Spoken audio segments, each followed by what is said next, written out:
Hello উচ্চ মাধ্যমিকের প্রিয় ছাত্রছাত্রী, অলগুরু টিউশনের চ্যানেলের পক্ষ থেকে তোমাকে জানাই অনেক অনেক স্বাগত। আজকে আমি উপস্থিত হয়েছি উচ্চ মাধ্যমিকের চতুর্থ সেমিস্টারে ভূগোল সাবজেক্টের একটা গুরুত্বপূর্ণ সাজেশন নিয়ে।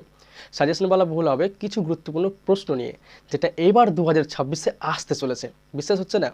তুমি প্রশ্নগুলো দেখো, দেখেই বুঝতে পারবে কোশ্চেনগুলো কতটা ইম্পর্টেন্ট। এই সব প্রশ্নগুলোই আসবে এবার পরীক্ষায়। তোমরা একটু ভয় পেয়ে আসো, কারণ এডুকেশন সাবজেক্টে তোমরা একটা সাজেশন নিয়ে সবাই পরীক্ষা দিতে গিয়েছিলে, কিন্তু সেখানে দেখেছিলে এডুকেশন সাবজেক্টে কোনো সাজেশনই কাজ করেনি।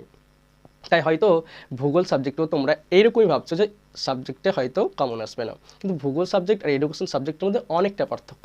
এডুকেশন সাবজেক্টে প্যাঁচানো কোশ্চেন অনেকটা দিতে পারবে, কিন্তু ভূগোল সাবজেক্টে তেমন প্যাঁচানো কোশ্চেন দিতে পারবে না। তাই এখানে হুবহু কোশ্চেন কিন্তু কমন আসবে।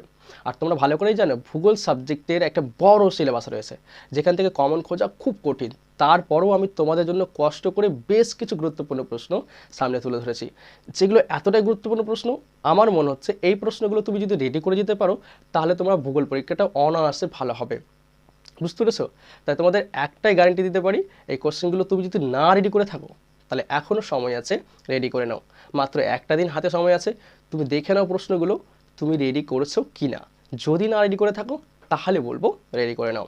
এবার চলে আসছি মেন কথায়। বেসিক্যালি তোমাদের ভূগোলে তিনটে পার্টে কোশ্চেন হবে, part A, part B, part C. Part এতে 5 মার্কের একটা কোশ্চেন করতে হবে, থাকবে দুটো। 3 মার্কের দুটো করতে হবে, থাকবে চারটে। আর 2 মার্কের দুটো করতে হবে, থাকবে চারটে। তোমাদের 2x ফর্মুলা ডবল কোশ্চেন কিন্তু থাকবে। তাহলে প্রথম পার্ট থেকে তোমাদের 15 নম্বর।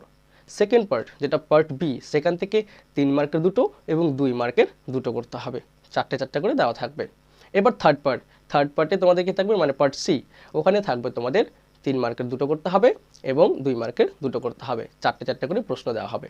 আমি তোমাদের এই ভিডিওতে সম্পূর্ণই আলোচনা করেছি part A, part B, part C, এবং গুরুত্বপূর্ণ প্রশ্নগুলোই দিয়েছি। তোমরা ভিডিওটা শুরু থেকে শেষ পর্যন্ত দেখো, কতটা ইম্পর্টেন্ট কোশ্চেন আছে। আবার একটাই কথা বলবো, যদি তুমি এই প্রশ্নগুলো রেডি না করে থাকো, তাহলে এখনই রেডি করে নাও। রেডি করার পরেই তুমি বুঝতে পারবে পরীক্ষার হলে গিয়ে কি প্রশ্নগুলো কতটা গুরুত্বপূর্ণ।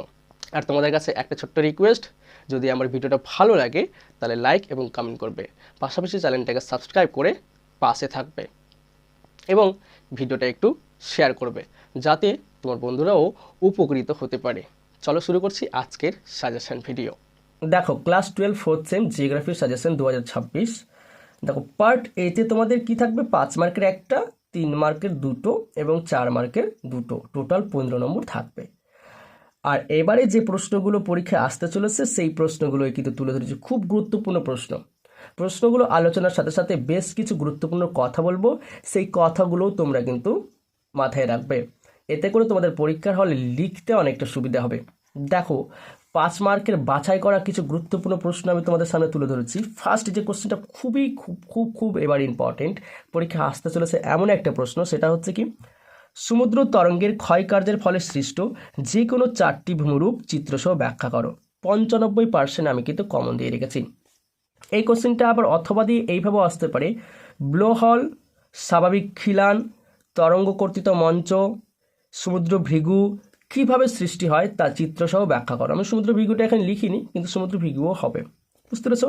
অথবা দিয়ে কোশ্চেনটা এইভাবেও আসতে পারে, সামুদ্রিক ক্ষয়ের ফলে গঠিত বিভিন্ন প্রকার ভূমিরূপগুলি চিত্রসহ ব্যাখ্যা করো। খুব ইম্পর্টেন্ট কোশ্চেন কিন্তু এটা, এবার আসবেই। তোমরা ছোটবেলা থেকেই দেখে আসছো ভূগোলে কিন্তু চিত্রসহ ব্যাখ্যা করো এমন কিন্তু একটা প্রশ্ন হয়েই থাকে।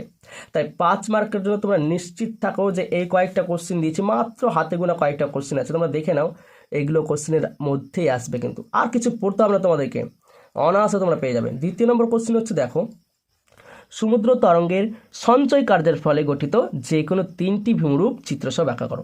ক্ষয় কার্যটাই বেশি ইম্পর্টেন্ট, তারপরেও সঞ্চয় কার্যটা দিয়ে রেখেছি, 80% গ্যারেন্টি দিচ্ছি কিন্তু।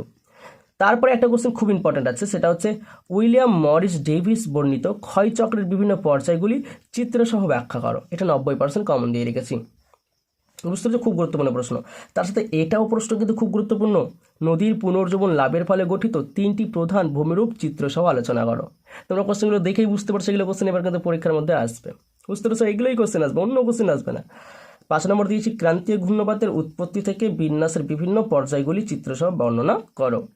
আর 6 নম্বর দিয়ে রেখেছি বিশ্ব উষ্ণায়ন কি, এর কারণ ও প্রভাব লেখো। মাত্র 6টা কোশ্চেন দিয়েছি, 6টা থেকে তোমরা 2টো কমন পাবে শিওর, আর করতে হবে মাত্র একটা।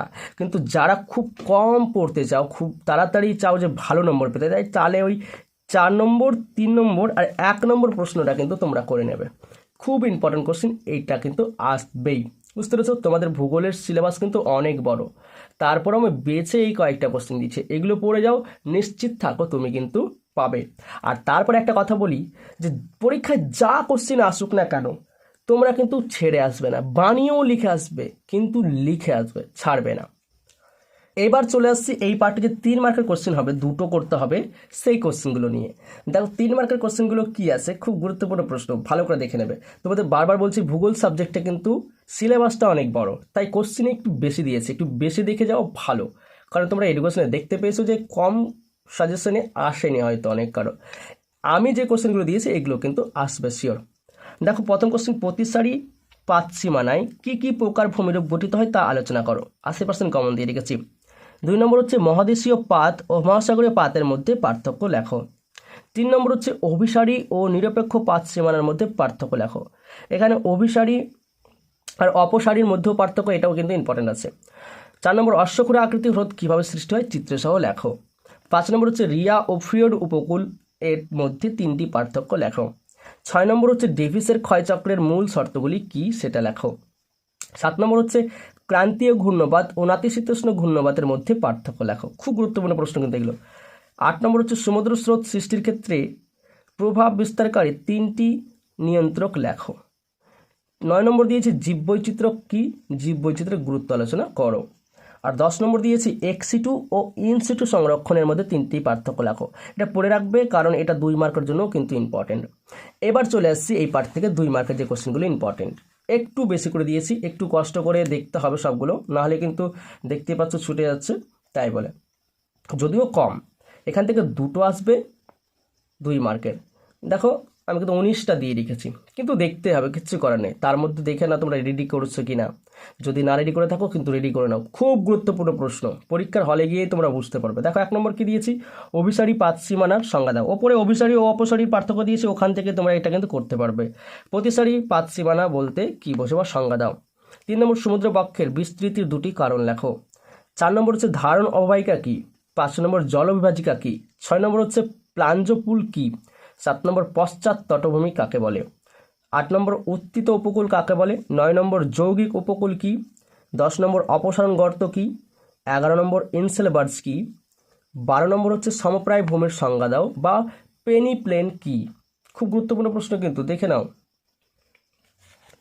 তারপরে 13 নম্বর হচ্ছে নিক পয়েন্ট বলতে কি বোঝো। 14 নম্বর হচ্ছে নদী ক্ষয়চক্রের ব্যাঘাত বলতে কি বোঝো। 15 নম্বর হচ্ছে ঘূর্ণবাতের চক্ষু কি। 16 নম্বর হচ্ছে শৈবাল সাগর কি। 17 নম্বর হচ্ছে ব্ল্যাক ডাটা বুক কি। 18 নম্বর হচ্ছে বিপন্ন প্রজাতি, এটা কিন্তু খুব ইম্পর্টেন্ট, বিপন্ন প্রজাতি কাকে বলে। 19 নম্বর দিয়ে রেখেছি জীব বৈচিত্র্য কি। এই ছিল তোমাদের ফার্স্ট যেটা পার্ট এ, এখান থেকে গুরুত্বপূর্ণ প্রশ্ন। এবার আমরা চলে আসবো পার্ট বি এ। পার্ট বিতে তোমাদের 3 মার্কের 2টো করতে হবে, দেওয়া থাকবে 4টে, এবং 2 মার্কের 2টো করতে হবে, দেওয়া থাকবে 4টে। টোটাল এই চ্যাপ্টার থেকে 10 নম্বর রয়েছে, খুব গুরুত্বপূর্ণ একটা চ্যাপ্টার। এখান থেকে কিন্তু খুব অল্প কোশ্চেনই দিয়েছে, এই কোশ্চেনটা খোঁজা খুব সহজ হয়েছে, এখান থেকে কিন্তু আসবে। দেখো 3 মার্কের কোশ্চেনগুলো কি দিয়েছি, এর বাইরে কিন্তু আসবে না। আর তারপরেও যদি তোমরা কখনো মনে হয় যে কমন আসলো না, তাহলে কিন্তু প্রশ্ন ছেড়ে আসবে না। বারবার বলছি, যা পারবে তাই লিখে আসবে, যেটা মুখস্থ করে যাবো সেটাকে ঘুরিয়ে পেঁচিয়ে লিখে আসবে, কিন্তু লিখে আসবে। দেখো 1 নম্বর হচ্ছে কাম্য জনসংখ্যা কাকে বলে, এর 2টি বৈশিষ্ট্য লেখো। খুব গুরুত্বপূর্ণ প্রশ্ন। 2 নম্বর হচ্ছে জনবিবর্তন মডেলের বিভিন্ন পর্যায়গুলি কি কি। 3 নম্বর জনাকীর্ণতা ও জনস্বল্পতা, এর মধ্যে 3টি পার্থক্য লেখো। ভূগোল এই কোশ্চেনটা কিন্তু পরীক্ষায় খুব আসে। 4 নম্বর হচ্ছে মানব উন্নয়ন সূচক কি, এর বিভিন্ন নির্দেশকগুলি কি কি। 5 নম্বর হচ্ছে অমর্ত্য সেনের ধারণা অনুযায়ী ক্যাপাবিলিটি অ্যাপ্রোচ বলতে কি বোঝো বা এর সম্পর্কে লেখো। 6 নম্বর স্থিতিশীল উন্নয়ন কি, এর ধারণা দাও। খুব ইম্পর্টেন্ট কোশ্চেন কিন্তু এটা, 90% কমন দিয়ে রেখেছি। 7 নম্বর হচ্ছে পরিব্রাজন কি, এর প্রভাব লেখো। 8 নম্বর হচ্ছে মানব উন্নয়ন কি, এর পরিমাপকগুলি বর্ণনা দাও। বুঝতে পেরেছো? এবার এখান থেকে যে 2 মার্কের কোশ্চেন সেগুলো দেখো। ব্রেইন ড্রেন কাকে বলে বা মেধা প্রবাহ কি, 2 নম্বর জনসংখ্যা অভিজ্ঞতা কি? 3 নম্বর জনবিস্ফোরণ কাকে বলে? 4 নম্বর হচ্ছে পরিব্রাজন কাকে বলে? 5 নম্বর অতি জনাকীর্ণতা বলতে কি বোঝো? কোশ্চেনগুলো রেডি করেছো?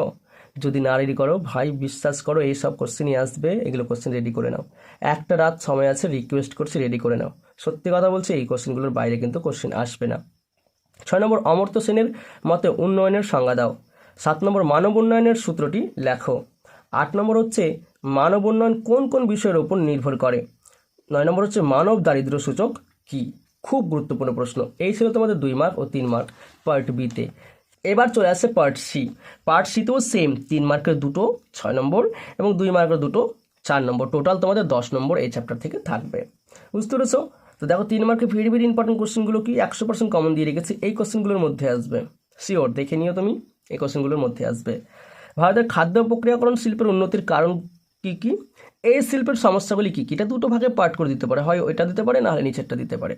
2 নম্বর পূর্ব ভারতের লৌহ ইস্পাত শিল্পের উন্নতির প্রধান 3টি কারণ লেখো। আবার বলে দিই, তোমাদের ভূগোল সিলেবাসটা অনেক বড়, তারপরেও আমি একটু কম করে কোশ্চেন দেওয়ার চেষ্টা করেছি।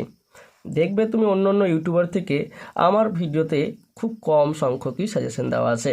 3 নম্বর হচ্ছে ভারতের মোটরগাড়ি নির্মাণ শিল্পের উন্নতির কারণ লেখো। 4 নম্বর, এটা কিন্তু খুব ইম্পর্টেন্ট 4 নম্বরটা, গোষ্ঠীবদ্ধ ও বিক্ষিপ্ত জনবসতির মধ্যে পার্থক্য লেখো, বা গোষ্ঠীবদ্ধ ও বিক্ষিপ্ত জনবসতি গড়ে ওঠার কারণগুলি লেখো। এইটাও কিন্তু খুব ইম্পর্টেন্ট।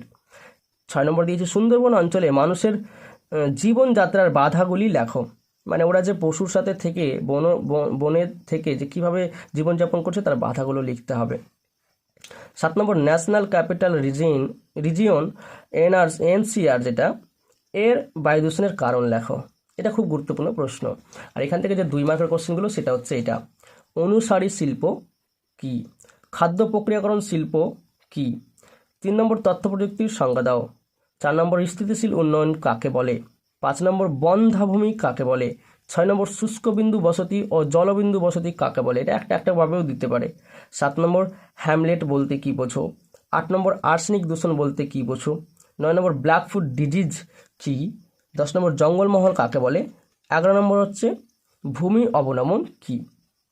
কোশ্চেনগুলো তোমার কেমন লাগলো? এই ছিল 2 মার্কের কোশ্চেন আর 3 মার্কের কোশ্চেন পার্ট সি থেকে। এবার তুমি কোশ্চেনগুলো দেখে বলো এই কোশ্চেনগুলো দেওয়া কেমন হয়েছে। আমার মতে এগুলো কিন্তু এবার পরীক্ষায় আসতে চলেছে। ভালো করে তোমরা রেডি করে নাও, রেডি করে পরীক্ষা দিতে যাও, অনায়াসে তুমি 30-এর ওপরে লিখে আসতে পারবে, এটুকুটা আমি তোমাদের কথা দিচ্ছি। বিশ্বাস করে যাও, অবশ্যই পাবে। আর যদি তোমাদের মনে হয় যে কমন আসেনি, তখন তোমরা কী করবে, বানিয়েও কিন্তু লিখে আসবে। কেউ কিন্তু খালি খাতা তো জমা দেবে না জানি, কিন্তু তারপরেও সম্পূর্ণ কোশ্চেন টাচ করার চেষ্টা করবে। ভিডিওটি তোমাদের কেমন লাগলো? ভালো লাগলে অবশ্যই একটা লাইক করবে, কারণ তোমরা একটা লাইক করলে আমি উৎসাহ পাই, এবং একটি কমেন্ট করবে। পাশাপাশি চ্যানেলটিকে সাবস্ক্রাইব করে পাশে থাকবে, এটা কিন্তু ভুলিও না, কারণ তোমাদের একটা সাবস্ক্রাইবার নিয়ে আমরা খুশি এবং বেঁচে আছি। এবং ভিডিওটি তোমার বন্ধুদের সাথেও শেয়ার করবে, যাতে তোমার বন্ধুরাও উপকৃত হয়।